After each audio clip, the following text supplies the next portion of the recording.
You got it locked into The Edge. It's your boy DJ Jonasty coming at you live once again. And today we got a special treat for you. I am sitting here with a legend, ladies and gentlemen. Hip-hop historian, jazz historian, overall music historian. I can't say enough about this man. I'm sitting here with Charlie Braxton. How you doing, man? How you doing, Joe? Appreciate you having us today. Beautiful. Thanks for having me. Thanks for coming to my humble abode. We could start so many different places, but where I really wanted to start at is kind of you, in your own words, telling people what it is you do and what you've done for the game of music, for the game of hip-hop, for jazz. I'm a music historian, as you point out, and a journalist. Mm-hmm. I have been working in the music industry for over 20 years. I love music, and a friend of mine who's a fellow poet, I'm also a poet by the name of Kevin Powell, we used to talk about hip-hop a lot, and I used to talk about my theories on hip-hop and things of that nature, and he kept saying, man, you really need to write about it. And I said, well, the problem is I'm from Mississippi, and that's a New York art form. Right. And right now, New York, I mean, you're talking like 1990. Right. They dominated hip-hop. Absolutely. They didn't want to hear anything. They barely wanted to hear the West Coast. But he insisted that I, at least give it a try. I'm glad he insisted. But I'm glad he did. And initially, nobody really wanted to, hear, a Mississippian write about hip hop. But I was lucky that a lot of people in New York respected me as a writer, mm-hmm. respected me as a critic, and respected me as a historian. And started giving me a shot. I think Beat Down was one of the first magazines to really give me a free rein. And it was there that I started actually trying to focus on Southern hip hop. There seems to be a gap, a really bad gap between the older generation of hip hop and the newer generation of hip hop, and there seems to be a lot of clashing going on. On some fronts, we're getting unified, but not on all fronts like we should, as far as from my perspective. What's your perspective on that? Like, what do you think can help bridge that gap between the old generation of hip hop and then the new generation of hip hop? Well, I think dialogue. It has to be a two-way street.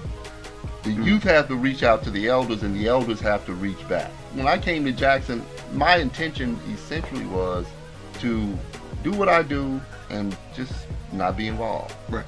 That was my intention. It didn't work out that way.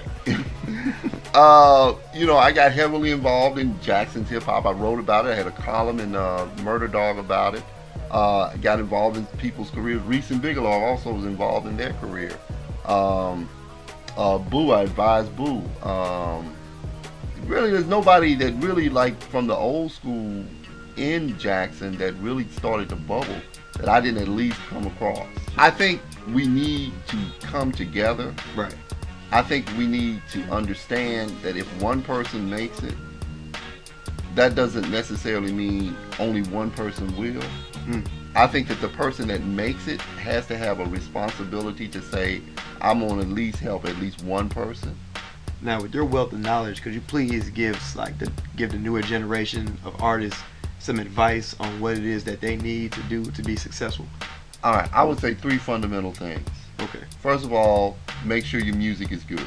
Once you get your music together, once you get it mixed, mastered, and recorded, which is fairly easy now because of the technology, start networking. Begin with your club DJs. Okay. Network with your club DJs. Don't go up to them while they're playing a set. Could you please repeat that, please? Don't go up to them while they're playing a set. Could you please repeat that, please? Don't go up to them while they're playing a set.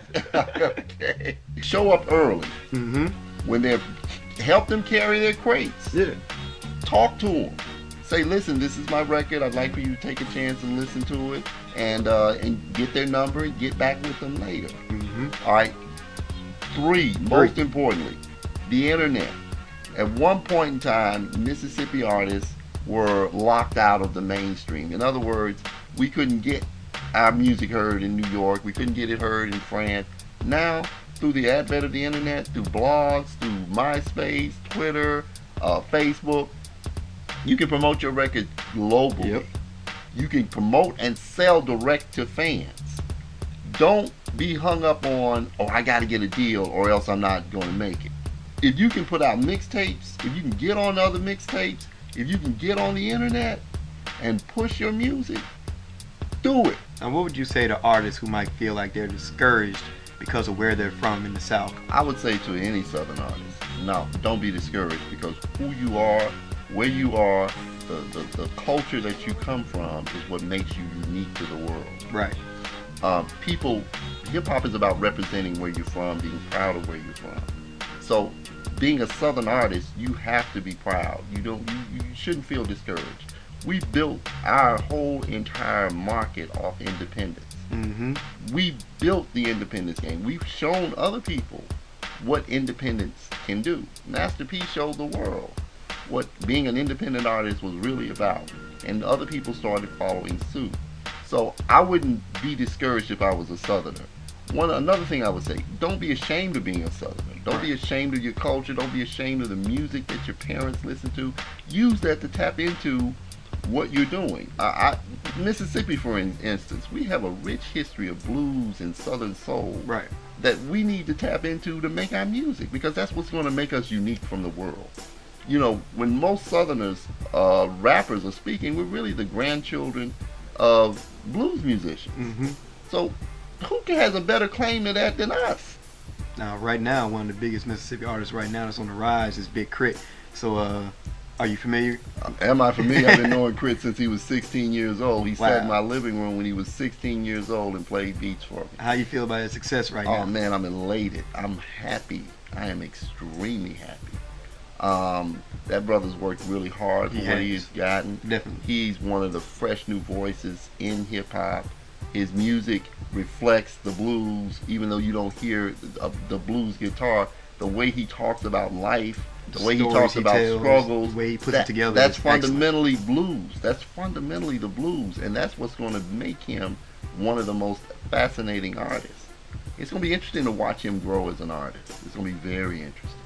Mr. Charlie Braxton, we thank you so much for talking to us today, man. Thank you for having me. Can't stress how much we appreciate you. We appreciate you. This is a great show, and I was happy to do it. Thank you, sir. You're welcome. Now make sure you follow this man on Twitter, @CharlieBraxton. Twitter.com/CharlieBraxton is spelled exactly like it sounds.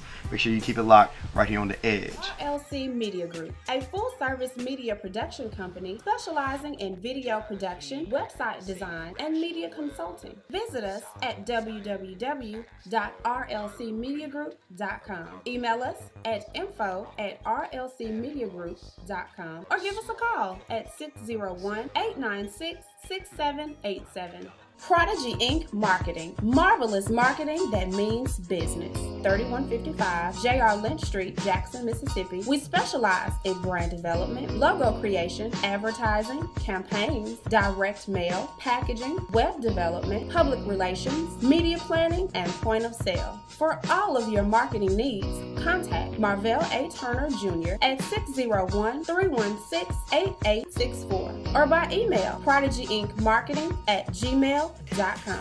Welcome back to The Edge. It's your boy DJ Jonasty. That's right, this your man Kamikaze, the OG. And you know what? We appreciate you tuning in as always. We want to thank our guests, Charlie Braxton and Big K.R.I.T, and we also want to thank the Africa Book Cafe for having us, and make sure you check them out right here in the Fondra in Jackson. Absolutely, man. If you want to get in touch with The Edge, make sure you hit us up on the web, twitter.com/TheEdgeVideos, or on Facebook, facebook.com/TheEdgeVideos, or TheEdgeVideos@gmail.com, man. Hit us up. We want to know what you think, all right?